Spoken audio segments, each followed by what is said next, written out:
کافر لوگ خواہ اہل کتاب میں سے ہوں یا مشرکین میں سے یہ پسند نہیں کرتے کہ تمہارے پروردگار کی طرف سے کوئی بھلائی تم پر نازل ہو، حالانکہ اللہ جس کو چاہتا ہے اپنی رحمت کے لیے مخصوص فرما لیتا ہے، اور اللہ فضل عظیم کا مالک ہے۔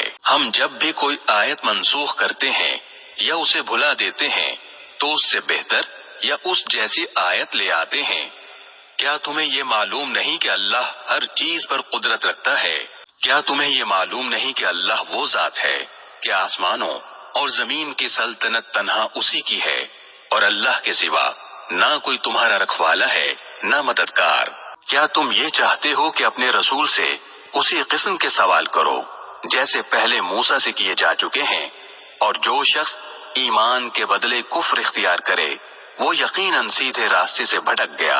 مسلمانوں، بہت سے اہل کتاب اپنے دلوں کے حسد کی بنا پر یہ چاہتے ہیں کہ تمہارے ایمان لانے کے بعد تمہیں پلٹا کر پھر کافر بنا دیں، باوجود یہ کہ حق ان پر واضح ہو چکا ہے۔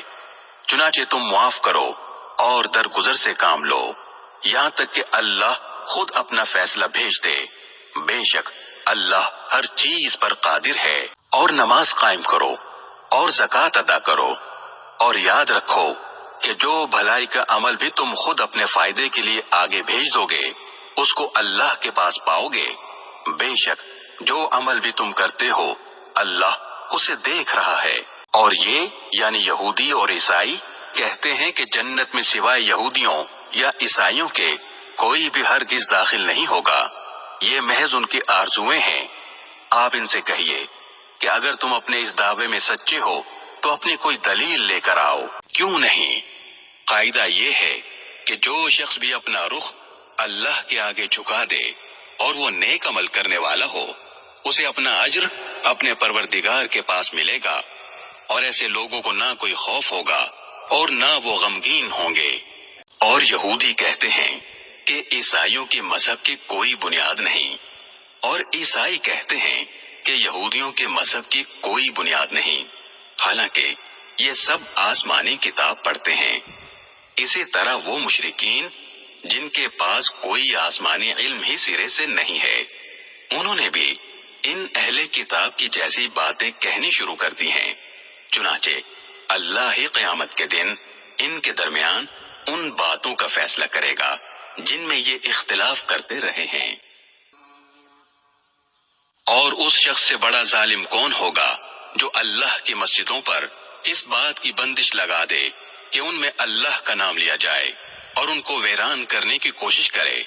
ایسے لوگوں کو یہ حق نہیں پہنچتا کہ وہ ان مسجدوں میں داخل ہوں مگر ڈرتے ہوئے۔ ایسے لوگوں کے لیے دنیا میں رسوائی ہے اور انہی کو آخرت میں زبردست عذاب ہوگا۔ اور مشرق و مغرب سب اللہ ہی کی ہیں، لہذا جس طرف بھی تم رخ کرو گے وہیں اللہ کا رخ ہے، بے شک اللہ بہت وسعت والا بڑا علم رکھنے والا ہے۔ یہ لوگ کہتے ہیں کہ اللہ نے کوئی بیٹا بنایا ہوا ہے، حالانکہ اس کی ذات اس قسم کی چیزوں سے پاک ہے، بلکہ آسمانوں اور زمین میں جو کچھ ہے اسی کا ہے، سب کے سب اس کے فرما بردار ہیں۔ وہ آسمانوں اور زمین کا موجد ہے، اور جب وہ کسی بات کا فیصلہ کرتا ہے تو اس کے بارے میں بس اتنا کہتا ہے کہ ہو جا، چنانچہ وہ ہو جاتی ہے۔ اور جو لوگ علم نہیں رکھتے وہ کہتے ہیں کہ اللہ ہم سے براہ راست کیوں بات نہیں کرتا، یا ہمارے پاس کوئی نشانی کیوں نہیں آتی۔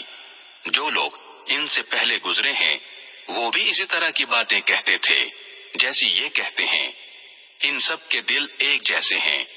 حقیقت یہ ہے کہ جو لوگ یقین کرنا چاہیں ان کے لیے ہم نشانیاں پہلے ہی واضح کر چکے ہیں۔ اے پیغمبر، بے شک ہم نے تمہیں کو حق دے کر اس طرح بھیجا ہے کہ تم جنت کی خوشخبری دو اور جہنم سے ڈراؤ، اور جو لوگ اپنی مرضی سے جہنم کا راستہ اختیار کر چکے ہیں ان کے بارے میں آپ سے کوئی باز پرس نہیں ہوگی۔ اور یہود و نصارہ تم سے اس وقت تک ہرگز راضی نہیں ہوں گے جب تک تم ان کے مذہب کی پیروی نہیں کرو گے۔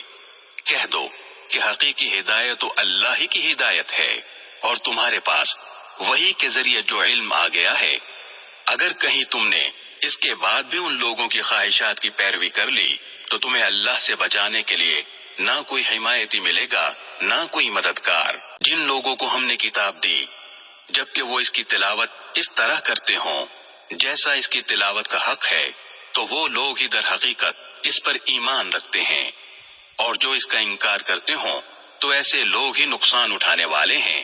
اے بنی اسرائیل، میری وہ نعمت یاد کرو جو میں نے تم کو عطا کی تھی، اور یہ بات یاد کرو کہ میں نے تم کو سارے جہانوں پر فضیلت دی تھی، اور اس دن سے ڈرو جس دن کوئی شخص بھی کسی کے کچھ کام نہیں آئے گا، نہ کسی سے کسی قسم کا فدیہ قبول کیا جائے گا، نہ اس کو کوئی سفارش فائدہ دے گی اور نہ ان کو کوئی مدد پہنچے گی۔